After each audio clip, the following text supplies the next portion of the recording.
Hello friend, मैं हूँ साकिब और आप देख रहे हैं GTS इंस्टीट्यूट चैनल। मैं पिछले वीडियो में आप लोगों को इंट्रोडक्शन बताया था ट्रिग्नोमेट्री का, NCERT क्लास 10th चैप्टर 8 का। तो मैं आज एक्सरसाइज पर जा रहा हूँ और एक्सरसाइज को बनाता हूँ। तो आपके सामने क्वेश्चन है कि पहला नंबर है, in triangle ABC right angle at B, AB equal to 24 centimetre, BC equal to 7 centimetre, determine मतलब निकालना है साइन A और कोस A, और फिर दूसरे नंबर में है साइन C और कोस C। अब देखो, सबसे पहले करेंगे क्या, सबसे पहले एक राइट एंगल ट्रायंगल को ड्रॉ करना है। हम राइट एंगल ट्रायंगल को ड्रॉ कर लेते हैं और फिर कह रहा है कि राइट एंगल B पर होना चाहिए, राइट एंगल B पर होना चाहिए। उसके बाद हम इधर कोई भी C और A ले सकते हैं, कोई दिक्कत नहीं है।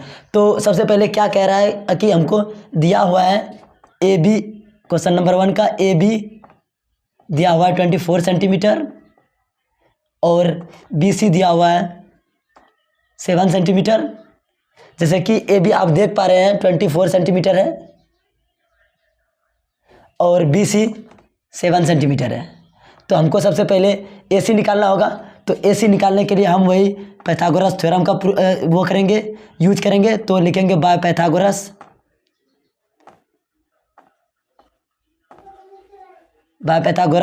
तो निकालेंगे AC square equal to AB square plus BC square. जैसे आप लोग जानते होंगे H square equal to P square plus B square होता है, तो इसी को हम यूज कर रहे हैं। तो AC स्क्वायर को निकालने के लिए हमको पता है कि हम डायरेक्ट कर रहे हैं, AB के जगह पर हम देंगे 24 का स्क्वायर प्लस और BC को देंगे 7 का स्क्वायर। तो AC equal to under root 24 का होता है, पता है दोस्त, 24 का होता है 24 का स्क्वायर 24 इंटू 24, तो पता है कि 576 होता है। तो 576 आप लोग कर लीजिएगा गुना, प्लस इसका होता है 7 7 जा 49। उसके बाद AC इक्वल टू क्या होगा, इन दोनों को जोड़ देते हैं, जोड़ कर लिखते हैं 576 और 49 प्लस करते हैं। तो 9 और 6 15, 7 और 4 11, 1 12 और 5 625 होता है।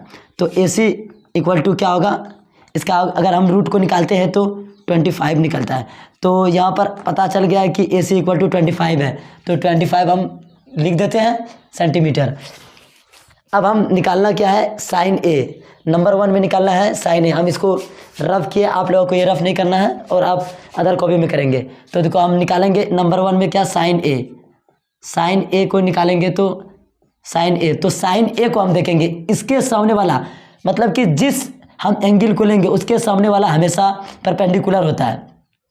तो A के सामने कौन है, ये BC है, तो BC और बाय और उसके सामने वाला मतलब होता है, इसका क्या होता है, सबसे पहले देख लीजिए। साइन A मतलब साइन का क्या होता है, P/H, मीन्स कि P क्या है, इसके सामने वाला BC, तो BC बाय, और H क्या है, AC, तो AC BC कितना है, BC है हम देख रहे हैं 7 सेंटीमीटर, और उसके बाद AC क्या है, AC 25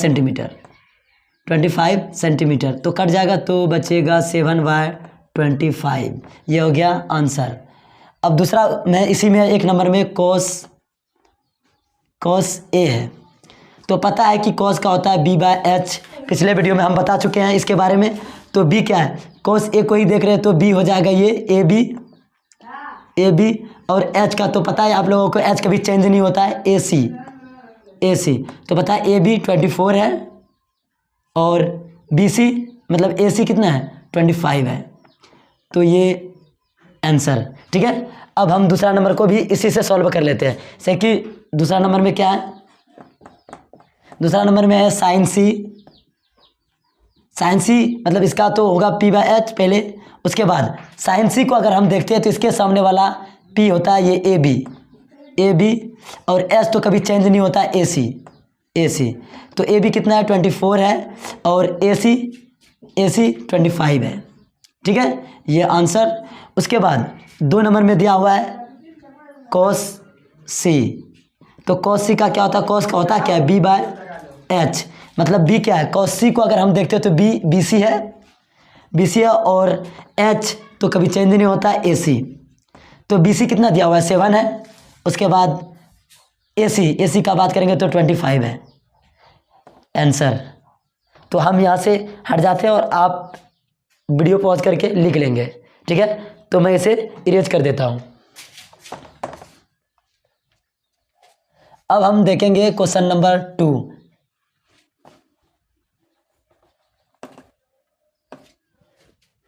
क्वेश्चन नंबर 2 में दिया गया है कि फिगर है, इसमें क्वेश्चन नंबर 2 में कहता है कि find tan p minus cot r। देखो फिगर क्या है इसका। सबसे पहले मैं क्वेश्चन नंबर 2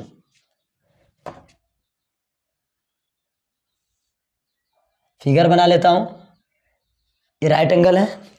उसके बाद इसका नाम बुक में है PQR, ठीक है। और दिया गया है PQ 12 सेंटीमीटर और PR दिया हुआ है 13 सेंटीमीटर, ठीक है। अब हमको निकालने कहा है, कहता है कि इन फिगर से find tan p minus cot r, tan p minus cot r, ठीक है। इसी को हमको निकालना है। तो सबसे पहले हम क्या करेंगे दोस्त, सबसे पहले हम इस QR को निकाल लेंगे, उसके बाद हम इसको सॉल्व करेंगे। तो QR को निकालने के लिए बस वही पाइथागोरस थ्योरम का हमको यूज करना पड़ेगा। तो देखते हैं। तो हमको दिया गया है PQ, तो वैसे भी पहले हम लिख लेते हैं in triangle solution in triangle PQR। तो PQ दिया गया है 12 सेंटीमीटर और PR भी दिया गया है 13 सेंटीमीटर, ठीक है। और हमको निकालना है QR। तो QR को हम निकाल लेंगे बाय पाइथागोरस थ्योरम से। तो हम डायरेक्ट लगाते हैं। तो QR के क्या होगा कि हम PR के स्क्वायर को हम माइनस कर देंगे PQ स्क्वायर को। तो PR के स्क्वायर को माइनस कर देंगे PQ के स्क्वायर को। तो हमको पता है कि PR क्या है, PR दिया गया 13 का स्क्वायर माइनस PQ 12 का स्क्वायर। तो 13 का होता है 169 और 12 का होता है 144। तो अगर हम इसको मतलब कि माइनस करते हैं तो बचता है 5 और फिर 2 मतलब 25 और हमारा निकल के 5 आ जाता है QR, ठीक है। QR निकल गया 5 सेंटीमीटर। तो हमको फाइंड क्या करना है tan p minus cot r। तो चलो हम यहाँ पर कर देते हैं, जगह है हमारे पास। तो लिखते हैं सबसे पहले tan p minus cot r, ठीक है। तो सबसे पहले tan का हमको पता है कि tan का होता है tan थीटा इक्वल टू होता है p बाय b, ठीक है। और cot का तो इसका उल्टा होता है cot theta equal to b by p, ठीक है। तो cot tan p को हम देख रहे हैं, tan p को देखते हैं। तो tan p के सामने जिस एंगल को देखते हैं उसके सामने वाला क्या होता है, परपेंडिकुलर होता है। तो इसके सामने वाला QR, तो QR हो जाएगा QR। तो हम लिखते नहीं, डायरेक्ट लिख देते हैं। QR के बदले में हम क्या 5 सेंटीमीटर है तो 5 है। और क्या होता है B, तो B 12 हो जाएगा माइनस cot r। अगर cot को हम देखते हैं तो R को देखना पड़ता है। तो इसका होता है B बाय P। तो इसके सामने वाला P होता है और ये B होता है। तो B बाय P है तो ये हो जाएगा B क्या होगा 5 हो जाएगा और P हो जाएगा 12, ठीक है। तो ये देख पा रहे हैं कि कट जा रहा है, तो इसका आंसर 0 हो जाएगा, ठीक है। तो फिर वीडियो पॉज करके आप लोग लिख लीजिए। तो मैं इसको इरेज कर देता हूँ, ठीक है।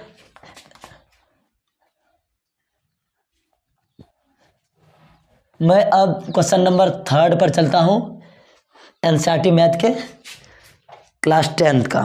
क्वेश्चन नंबर 3 में कह रहा है इफ, क्वेश्चन क्या है, क्वेश्चन कहता है if sin a equal to 3/4। Question number 3, if sin a equal to 3/4 निकालना क्या है। कहता है calculate cos a and tan a। Calculate cos a and tan a। cos a और tan a निकालना है, बस वही करना है। क्या करेंगे, सबसे पहले हम एक ट्रायंगल को ड्रॉ कर लेते हैं। राइट एंगल ट्रायंगल को ड्रॉ कर लिए और हम क्या करेंगे, सबसे पहले नाम लिख देते हैं अपने मन से A B सी, ठीक है। ये बी पर राइट एंगल है। अब क्या कहता है साइन ए, सोल्यूशन करते हैं हम, बस वही यूज करना है, साइन ए बाय 3/4। तो आपको पता है कि साइन का साइन थीटा बराबर होता है पी बाय एच। तो क्या होगा, पी क्या होगा, ये पी हो जाएगा और ये एच हो जाएगा। तो लिख सकते हैं हम पी इक्वल टू 3 और एच इक्वल टू 4, ठीक है।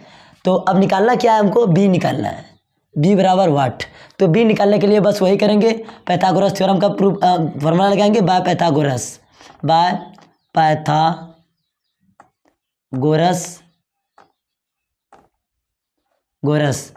ठीक है। तो क्या करेंगे, B square equal to H square minus P square, ठीक है। तो बी को हम डायरेक्ट कर देते हैं, एच तो पता है आपको 4 का स्क्वायर माइनस पी क्या है 3 है, 3 का स्क्वायर। तो B equal to 16 minus 9, B equal to √7, ठीक है। ये बी भी निकल गया। अब निकालना क्या है, कॉस ए, ठीक है। हम निकालते हैं, यहाँ पर जगह है हमारे पास, कॉस ए। तो आपको पता है कि कॉस का होता है बी बाय एच, ठीक है। तो बी बाय एच होता है, तो हम लिख सकते हैं कि बी बाय एच होता है। तो हम अगर कॉस ए को देख रहे हैं तो हम इस पर लिख देते हैं सबसे पहले, इसके सामने वाला ये पी मान लेते हैं, तो 3 है, और इसके बाद ये बी है, तो बी हम निकाले हैं √7, ठीक है। उसके बाद एच तो कभी बदलता नहीं है, एच दिया हुआ है 4, ठीक है। तो हम कॉस बी मतलब कि कॉस ए निकाल रहे हैं, बी बाय एच होता है, तो बी बाय एच होता है, तो बी इसका क्या है, कॉस ए का √7 है बाय, और एच का अगर हम बात करते हैं तो एच तो कभी चेंज नहीं होता है, 4 हो गया, ये आएगा आंसर, ठीक है। अब दरअसल हम बात करेंगे tan a का, tan a का बात करेंगे तो tan a इक्वल टू क्या होगा, इसका भी होगा, इसका होगा p बाय बी। तो tan a को हम अगर देखते हैं तो इसके सामने वाला p होता है, तो 3 हो जाएगा, और b क्या होगा, b तो जो जिससे मिल करके बनता है √7, ठीक है। ये हो जाएगा आंसर, ठीक है। इसको उतार लेंगे या लिख लेंगे, फिर हम दूसरा पर चलते हैं, ठीक है। शायद कि आशा करता हूँ कि आप लोग लिख लिए होंगे। अब क्वेश्चन नंबर चलते हैं, क्वेश्चन नंबर 4। क्वेश्चन नंबर 4 में कहता है कि गिवन cot 15 cot A,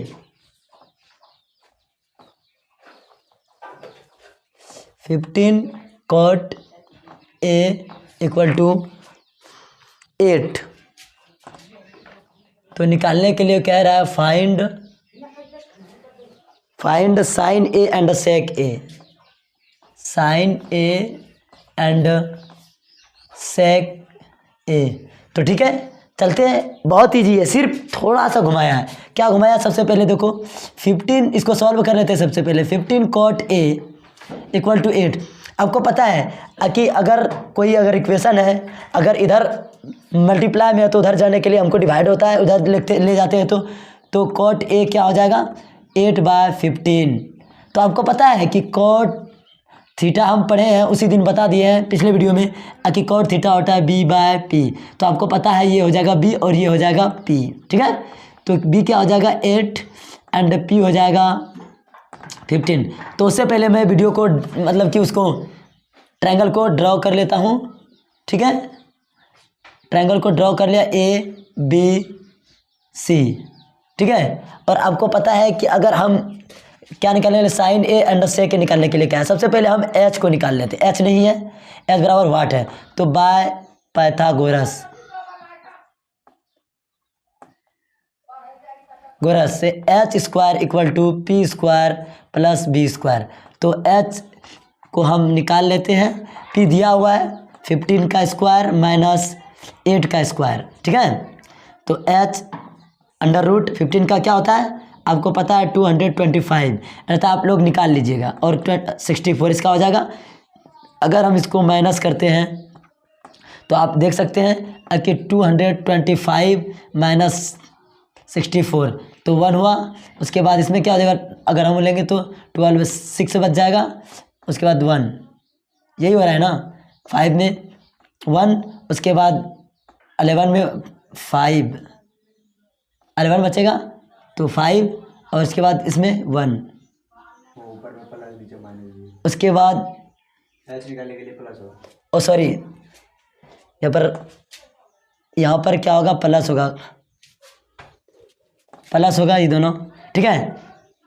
देखो यहाँ पर हम गलती से यहाँ पर लिख देते हैं माइनस, लेकिन माइनस नहीं होगा इसीलिए हो नहीं रहा था, ठीक है। अब देखते हैं इन दोनों को प्लस करना है, तो प्लस करेंगे तो 5 और 4 9 और 6 2 8, ठीक है, और 289, ठीक है। अब हो गया, तो h इक्वल टू क्या होगा, 7 का निकल जाएगा, मतलब कि 17 हो जाएगा, h मेरा निकल चुका है, ठीक है। अब हम क्या निकालने के लिए कह रहे हैं, हम ऐसे यहाँ पर लिख देते हैं। अगर हम साइन को देखते हैं तो सबसे पहले क्या लिख देंगे हम, तो b इसका हो जाएगा, b क्या हो जाएगा, इसके सामने वाला p होता है, तो p 15 है, और b हो जाएगा ये 8, और h निकल करके तैयार है 17, ठीक है। अब हम निकालेंगे साइन a को, तो चलो साइन a को निकालते हैं। हमको पता है कि साइन, अगर मतलब कि साइन की बात करते हैं तो p/h होता है, ठीक है। अब p/h होता है तो इसमें क्या होगा, p क्या है, इसके सामने वाला हमेशा p होता है, तो 15 हो जाएगा। और h की बात करें तो h कभी चेंज होता नहीं है, तो ये होगा आंसर, ठीक है। अब बात करेंगे सेक ए की,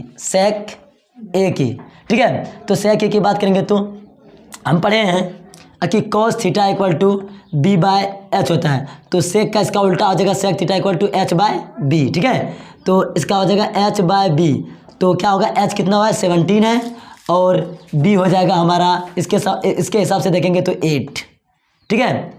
बी मतलब जिससे मिलकर बनता है, हमेशा अगर कोई भी थीटा का निर्माण होता है या फॉर्मेशन होता है तो वो हमेशा बी और एच मिलकर के होता है। तो ये बी हमारा हो जाएगा, तो बी हम लिख दिए, और यही हो जाएगा मेरा आंसर, ठीक है। तो वीडियो पॉज करके उतार लेंगे, उसके बाद मैं इस क्वेश्चन से आगे बढ़ूँगा, ठीक है। मैं आशा करता हूँ कि आप लोग उतार लिए होंगे। तो ठीक है, मैं इस वीडियो को मतलब कि इस सॉल्यूशन को मैं इरेज कर देता हूँ, ठीक है। अब चलते हैं क्वेश्चन नंबर 5 पर। क्वेश्चन नंबर 5 में कहता है कि given sec theta equal to 13/12। Question number 5 given क्या है सेक थीटा इक्वल टू 13/12, यही है क्या, हाँ 13/12। Calculate all other trigonometric ratios,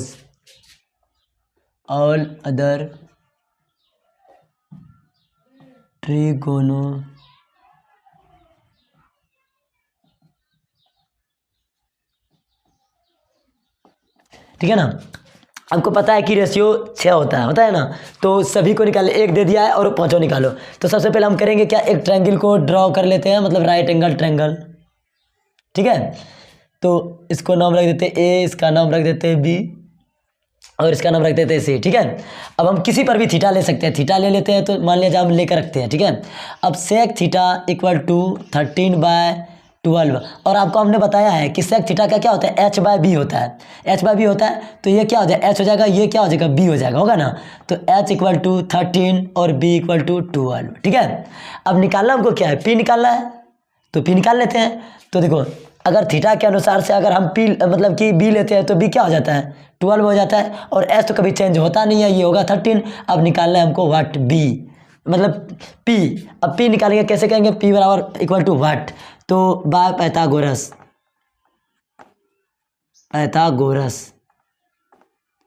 ठीक है। तो क्या होता है, p² equal to p² equal to h² minus b², ठीक है। तो हम निकाल लेते हैं, h क्या दिया हुआ है 13 है, 13 का स्क्वायर माइनस b तो पता है आपको 12 है, तो p इक्वल टू क्या हो जाएगा 169 माइनस 144, ठीक है। p इक्वल टू क्या हो जाएगा 25 होगा। अब p इक्वल टू 5 निकल जाएगा, आपको p पता हो गया 5, ठीक है। अब क्या करेंगे, सभी ट्रिग्नोमेट्री रेशियो को निकालना है। तो आपको पता है कि अगर सेक थीटा दिया गया है 13/12, तो निकल जाएगा कोस इसका सीधे ऑपोजिट, उल्टा करेंगे तो 12/13। Any problem. अब बात करेंगे साइन की, साइन थीटा का अगर बात करते हैं तो साइन का आपको पता है p/h होता है। तो थीटा का बात करेंगे, सामने वाला p हो जाएगा 5, और एच की बात करेंगे तो एच को कभी चेंज होता नहीं है। अब इसी का उल्टा मतलब कि इसका भाई कोसेक थीटा, तो इसको हम उल्टा देंगे तो 5 आ जाएगा। अब बात करेंगे टेन थीटा की। अब टेन थीटा आपको पता है कि टेन थीटा के सामने पी बाय बी होता है और टेन थीटा के सामने वाला पी होता है, तो पी क्या हो जाएगा 5 और बी तो आपको पता है 12। अब इसी का उल्टा हो जाएगा कॉट थीटा इक्वल टू 12/5, तो ये सभी हो जाएंगे हमारा आंसर। ठीक है, तो वीडियो पॉज करके उतार ले, हम थोड़ा सा हट जाते हैं। तो मैं वीडियो को यहीं पर समाप्त करता हूँ। आज हम 5 तक बताएं और उसके बाद मिलते हैं अगले वीडियो में और 5 से आगे लेकर जाएंगे। दोस्तों वीडियो बैक टू बैक मिलता जाएगा और आप लोग हमेशा वीडियो को बैक टू बैक देखेंगे तभी समझ में आएगा, अगर बीच से देखेंगे तो आपको कुछ समझ में नहीं आएगा। पहले मेरा इंट्रो देख लीजिए, उसके बाद आप एक्सरसाइज पे आए तो बेहतर होगा और बेहतर तरीके से समझ में भी आएगा। तो वीडियो इसका सॉल्यूशन बार बैक टू बैक मिलते रहेगा। मैं 9th का भी बताऊँगा, किसी दिन लेकर आऊँगा, और 10 का तो आ गया हूँ और 11th का भी आऊँगा और 12th का भी आऊँगा। ठीक है, तो मिलते हैं अगले वीडियो में। थैंक यू, जय हिंद।